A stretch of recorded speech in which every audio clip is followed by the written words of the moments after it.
How's it going, people? Welcome to United View and welcome back to the Tactical View. As last week, I'm joined again by Charlie to dissect Manchester United's narrow 1-0 victory against Luton Town. Though, of course, with the way the game played out, it probably should have been 3, 4, maybe even 5.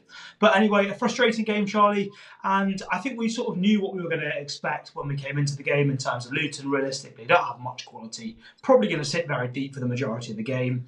So it's going to be one of those things that seems to have been a perennial problem with United for about the last 5 or 10 years, really, in terms of breaking down low blocks and the creativity in the squad. So do you think it was sort of always going to be a case of sort of Luton sitting in this area, trying to protect the box the best they can and just seeing how we can break it down? Or was there any maybe slight hope we had of a more open game? No, I'm delighted to be on again, by the way. Thanks a lot for having me on. And it's good to be back after another win. That's 2 out of 2. 2 clean sheets when I've been here, so good start. You can see how little we've got to talk about the game, by the way. But yes, I fully agree with you. I think that's the type of game we expected. I think we knew that it was going to be a frustrating afternoon, particularly with the way we've been playing at the moment, not scoring a lot of goals. I don't think any of us expected even to blow Luton away. But yeah, as we said, like, tough game, tough opponent in terms of the physicality they have. They've got a lot of quite experienced players in there. Andros Townsend going back there. You've got Nakamba, who played for Villa. Tom Lockyer, a big, strong centre-half. They've got a couple of dangerous players up top. Morris and Ogbene play off each other quite well. But yeah, I thought we got the job done. Obviously dominated possession for the majority of the game, dominated territory. And I think the main part of that probably came from the way we set up. Firstly, obviously, Christian Eriksen again used as the 6. Obviously, Amrabat maybe not really needed in this game. It's more sort of Eriksen's range of passing, that dictating element that Eriksen brings. We can sort of afford to play him as a 6 in this game. And then obviously we pushed the fullbacks on really, really high. So Reguilon and Dalot, none of them really being involved too much in the first line of build-up, push really, really high, basically to keep Luton back, push their lines back and try and outnumber them in their own third. So I know you want to talk a little bit about sort of Reguilon's maybe influence in build-up. So I don't know whether you wanted to touch on that. Yeah, so I think one of the things we noticed was, as you mentioned there, in terms of the structure, obviously Maguire and Lindelof sat deep, Eriksen just in front. And in front of that, it was more aggressive than we've seen lately. So the other two midfielders, Bruno and McTominay, tended to push up quite high for the majority of the game. And we often saw, particularly McTominay, getting as close as he could to Rasmus Højlund. Now, one thing I think is really important with this is that when you're trying to break down a low block, and when you play against some of the smaller teams, often, because they're lacking in individual quality in comparison to hopefully what a United player should have, they don't want to leave themselves in 1v1 battles too much. So because of that, they always want to try and defend with the spare man. So the influence of that you see is when, particularly when the ball's on the right-hand side initially, or when the ball started out on the right-hand side, Luton would shift across. And particularly if Scott McTominay was really high, if sort of Rashford was there, rather than just leaving the wide centre-back in a 1v1 with Rashford, the left wing-back was getting all the way in there, so the wide centre-back was helping. The rest of the defence shift across really nicely. And the influence of McTominay here is really important because it means that you can't just leave Højlund to be dealt with by the central centre-back there. It means that the other centre-back's got to push all the way across. So even if Bruno's a little bit deeper there, what you then see after that happens is that Reguilon's positioning was really, really impressive and important in that based on where he was actually manipulating Kabore basically the entire game to the point where he would either create space for Garnacho out wide by getting really narrow in the half space thereby leaving that space for that switch from Maguire. Or at different times as well, Reguilon was actually holding really wide himself when Garnacho went in so that he could get on the end of the switches there. So I thought that was a nice sort of detail to pick up on, in that we often talk about how against inferior teams or teams that you know are going to sit in a low block, you want to sort of supplement one side, then find a sort of way to just switch the ball. But actually there's a lot of detail and planning that goes into it, and I think Reguilon's different movements and different timings were quite important there. So he was sort of starting maybe just beyond the second line of build-up, but it was his timing of movement to push up or drop back or sort of start wide and come inside there in order to manipulate Kabore that was quite interesting. And you could see, especially in the first half, that did make a genuine difference in terms of our best attacking threat and our best chances really came from switches of play, either from sort of mainly from Maguire out wide left to Reguilon or Garnacho, but also as the one you're going to mention and talk about now, I think, Charlie, with the Marcus Rashford one, that Højlund probably should have scored after about 10 minutes. Yeah, exactly.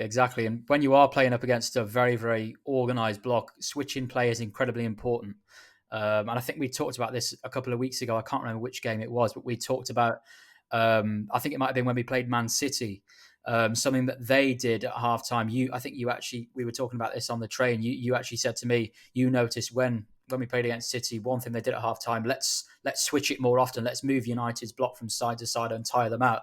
And I think that's what was a clear ploy here, and we nearly got a goal out of it. In fact, I think Harry Maguire, it was kind of a clearance more than a switch of play, but a ball into the channel, and the Luton defenders sort of switch off. Rashford runs onto it in behind, and Rasmus Højlund should score, right? Rasmus Højlund should definitely score. Rashford puts it across with his right foot, and Højlund sort of goes with it, not with his foot. I think it might have hit his thigh or his stomach or whatever body part it was, and it just went straight into the keeper's arms. But I think that's maybe an interesting reason why Antony didn't start this game. I know Garnacho seems to be in favour at the moment on that left-hand side. But I think Erik ten Hag probably wanted a right footer on the right-hand side in this game, just to provide those different types of crosses, rather than Antony cutting in on his left foot and putting those he finesses crosses. Antony, he doesn't really put them in with a lot of power. It's more like a finesse cross. And if you've got three centre halves, obviously one of them being Tatum Mengi, who used to play for us, which was quite interesting, and Chong came on at the end. If you've got three big centre halves in the box and you've just got Rasmus Højlund, obviously you've got McTominay as well making those runs from deep. But when you're used to defending that sort of 10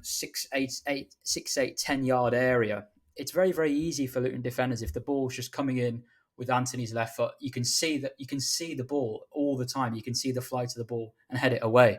But what Marcus Rashford's actually does quite well, and we got a goal out of this against Barcelona last season in the Europa League, where he just flashes it across the box. And I wish he did it more, by the way, because it's so much more difficult to defenders to defend against. Obviously, also, if you're a right footer, you probably having to go with it with your left foot, and a lot of own goals can be caused by that. You see City score loads and loads of goals with those sort of cutbacks and flashes across the box. So yeah, we should have actually had a goal out of that. And I think that's one reason maybe why Antony didn't start this game, just because we wanted a right footer on the right rather than that inverted winger, just for that reason. Because when you are playing low blocks and you can get to the byline more often, you can generate really, really good chances that way. Yeah, absolutely. I think we do have to say, though, that cross, I believe, did take a fairly hefty deflection, didn't it? So it did. As good as Marcus Rashford's work is, and he did smash that across the face of goal, we got to give credit to the Luton player for the almost perfect. Yeah, but you do increase your chances. You know that's what football's all about. Like a lot of people talk about football being like a probability game, and if you can increase your chances of creating dangerous chances, obviously increase your chances of scoring goals. So that's what we've got to try and do more often. So I was really, really pleased, and I just hope we can do that more often. And I think also the use of Reguilon instead of, I'm not sure whether Wan-Bissaka had an injury. I think Wan-Bissaka was just rested for this game, or maybe he was ill. Oh, was he ill? Was he ill for this game? Yeah, that's what Alex said. Yeah, but I think even if Wan-Bissaka was fit, we might have seen Reguilon play anyway. Again, you've got a left footer on the left, so you can stretch the pitch laterally a lot wider. And I think that's a key part of when you are playing against a lower block, you have to stretch them laterally. And I don't know whether you thought this. I'm going to ask you something now, because I thought we were getting a little bit too impatient at times, particularly towards the end of the first half. I was actually rewatching the game, and Glenn Murray on commentary said United are trying to force things too much now. They were his exact words, and you could actually see it. And I don't know what you thought. Like, do you think this is something we do quite often? Because I think players like Bruno in particular, they get really, really frustrated. And I think towards the end of that first half, we were just forcing things way too much. Yeah, for me, I think the key thing, though, is just that all the details aren't quite at the level that the top teams are. And when I say sort of the details, I'm referring to the way we move the ball. So even those passes side to side, Maguire, Lindelof, Eriksen, the majority of them, to be honest, most of the players that we've got in the whole squad, not just the team that played yesterday, they move the ball far too slowly. With the City players, you very, very rarely see any of the back players take more than 2 or 3 touches at a time because they know before they get the ball, they know they're going to receive the ball because they've got that sort of understanding. And that's obviously the fluidity that Ten Hag's talking about not having yet because we have to constantly change the team. But also, if you look at what City do, it's they sort of the players are almost on like an automated thing where they look up, is there a space to pass that ball forwards? If not, move it sideways quickly. Whereas the United players are looking up once they've received the ball, take 2 or 3 touches, by which time the opposition have shifted across to where they currently are, then they move the ball, the pass isn't quite hard enough, and they can very easily shift across again. So it's that difference in tempo, difference in quality individually that's actually sort of killing us as a team in terms of being able to find spaces centrally. And the problem is when you do that, if you're not going to threaten anybody centrally by opening them up through the middle, they can afford then to defend a little bit wider and go and get to your wingers quicker.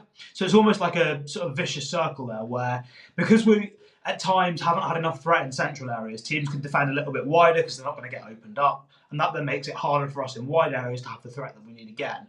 So I think the best thing that could have possibly happened in that game would have been one of those switches, the one where Garnacho's cut in, dribbled a bit. If he sticks that in the top corner, right away Luton have got to say, right, we can't leave him unmarked anymore. We have to get a man out to him tight. And that means straight away, even when the ball is on the right-hand side for United, to the opposite side of the pitch, Luton have got to defend that much wider. And that in turn opens up space centrally. So it's almost like, well, obviously we always like to sort of split out and analyse little things in isolation. But obviously it all does mount up and sort of come together to make the big differences. So I think it's just one of those periods for United where, yeah, we're trying to force things. Yes, players are getting frustrated. And particularly, I think, for Bruno and McTominay, the frustration was because they were playing much higher with Eriksen deeper. They weren't really getting involved in build-up. They're not getting their foot on the ball as much as they'd want to. So I can see why they're getting frustrated. But at the end of the day, it's one of those games where you've just got to trust the process, isn't it? Yeah, I fully agree with you. And I think something that we've really struggled at this season is scoring early goals. Like we did it against Copenhagen, and obviously, unfortunately, things went against us. But if Højlund scores after 10 minutes, the game completely changes.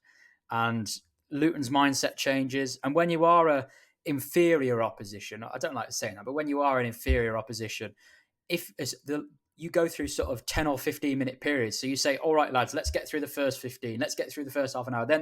And then when you get to about 60 minutes, and we obviously scored on 59 minutes, I think it was, when you get past sort of 50, 60 minutes, you think, oh, we can actually nick something here. And I think if Højlund scores after 10 minutes, the whole game changes, and we probably do go on and score 4 or 5 goals.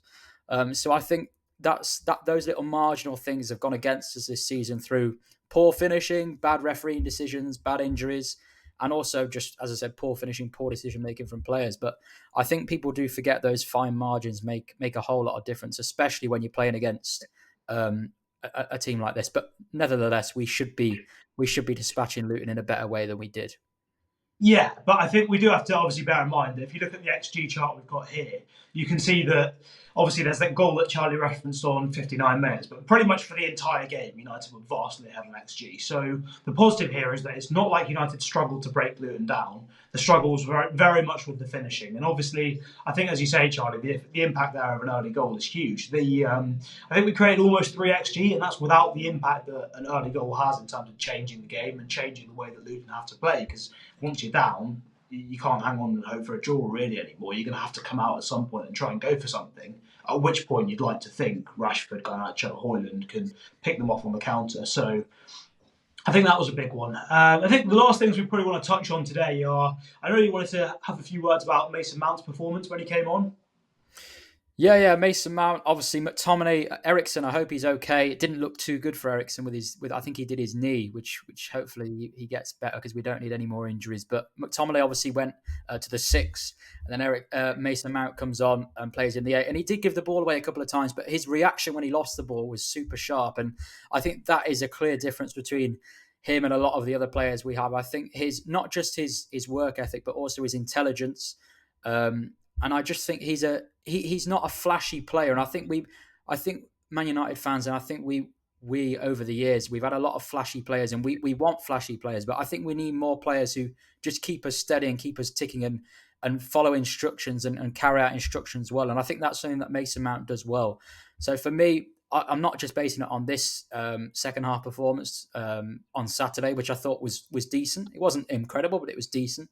I think generally from what we've seen of him this season, he's played just decent in every game. And I think if we once we do get players back and we maybe don't rely as much on winning second balls and using McTominay, I'd like to see sort of Mason Mount come back into the team, and we'll have more of a sort of we'll have more a higher frequency of games where we see Bruno and Mount play, because I think there's certainly a dynamic that we can work there. 100%. I think Mount was, yeah, he was very impressive, and in moments the contrast between him and Eriksen couldn't have been more staggering. I think Eriksen at times was a complete ghost out of possession. He's getting run through on transition like he might as well not be there half the time when we lose the ball, which is frustrating because he's a very, very good footballer at the same time. So there is a bit of that going on. I think I was a bit surprised probably to see Eriksen start again straight after the Copenhagen game, because we know he hasn't got that in his legs. And I was surprised that he didn't get brought off straight away when he went down the first time. Likewise with Højlund, actually. He should have probably been brought off a little bit earlier. But yeah, anyway, I think with the state we're in injury-wise now, and it being the last game before the international break, you can probably see why Ten Hag wanted to sort of drag it out a little bit more out of them if he could, and trust them to hopefully get us the win if they're his first choice 11 that he's picked. So I sort of do understand it in a way. I think the last thing then to bring up before we talk about after the international break and the potential humbling that awaits us is the ball progression again. So gone under the radar.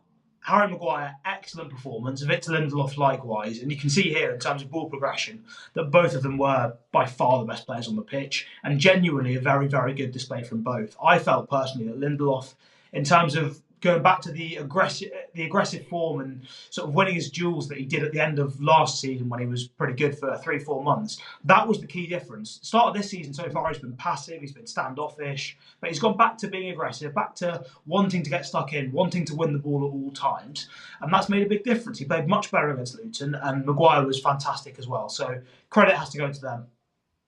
Yeah, 100%. I fully agree with that point about his aggression as well, because that was getting on my nerves a bit. And I thought he was really, really good. He obviously scores the goal as well, which is crucial for us. But I think it's just interesting the way that Ten Hag's he's talked a lot about his centre backs, and he obviously doesn't. He really likes Maguire on that right hand side, and I think we're seeing the benefits of that. Obviously, he's played a lot of his career on that left centre back, but I think Maguire at right centre back recently has been really, really good. Like honestly, I think Maguire's played well for about. He's probably played about 8-10 games this season, around that figure. And I can't remember a bad game he's had. Correct me if I'm wrong, but I think he's been pretty good in pretty much every game. And he obviously likes Victor Lindelof, has that versatility where he can play left centre back and right centre back. And he's talked before about it being rest defence wise and also the passing angles reason. Just because maybe Lindelof's a little bit more comfortable in that left channel than Maguire is, so that's why he likes him there. And as you said, I thought we kept Carlton Morris relatively quiet. I think he had that one chance that Onana saved, and that was a good save from Onana, by the way. But I think we kept him relatively quiet, and that's a testament to both centre-backs. Okay, we're playing against Luton, and no disrespect to Luton, we expect to beat them, but it's just good to get another clean sheet on the board, and those two were by quite a way probably the two best players on the pitch, so big credit. Absolutely. I think last thing then, predictions for the next 3 games. So we've got a really tough week coming up. Newcastle away, Galatasaray away, and Everton away, all in the space of a week. Now, obviously 3 grounds known for their atmosphere, and Manchester United are a team known for crumbling in any sort of intense environment. So not exactly a match made in heaven. So how do you think those games are going to go? I'm not too sure. I think we might struggle in all 3 of those games, to be honest with you. The one I'm least bothered about is Galatasaray, because I'm more focused on the league, to be honest with you. Like, I just think Everton away and Newcastle away, I'd love to pick up some points there. And if you look at the fixtures for the weekend after the international break, there's some heavyweight clashes from the other teams. So you've got City, Liverpool are playing each other. Tottenham, Villa are playing each other. There might be another one as well. There's quite a few heavyweight clashes. So if we could pick up some points, hopefully we could pick up something at Everton. And then with all Newcastle's injuries as well, hopefully we could pick up something there. But it would be very, very tough. That would be absolutely brilliant for us, because I think we're 5 points behind Spurs now, so we're creeping back up. So, but yeah, I just hope I think Mason Mount could be vital in these next few games. I think Ericsson going to Goodison Park away, going to Newcastle away. I think we've got to think very carefully about the use of Ericsson. I think Goodison Park's going to be a cauldron, to be honest with you. I think that's no easier than the other two, by the way. I think that's just as difficult, to be honest. I think they're on a brilliant run at the moment, Everton. They're playing really, really good football. But I'll be positive. I'll say 4 points out of 3 games. I don't know what you're going to say, but that's my positivity, mate. That's my Honestly, my prediction is 0 points out of 3 games, just the way we're playing. And I said this to you before, I personally think that Galatasaray game makes Ten Hag's whole career.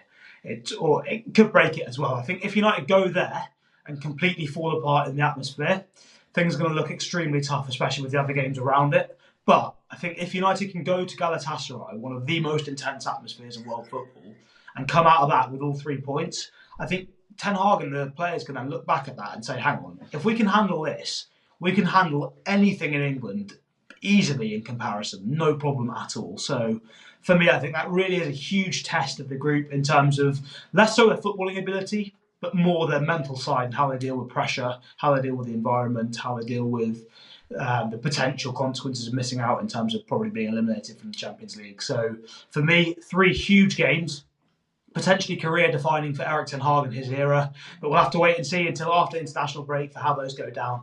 Anyway, thank you for watching. Hope you've enjoyed this show, and it's great to have Charlie on again. Let us know what you thought in the comments down below, and I'm sure we'll be back again very soon with some special content from the Tactical.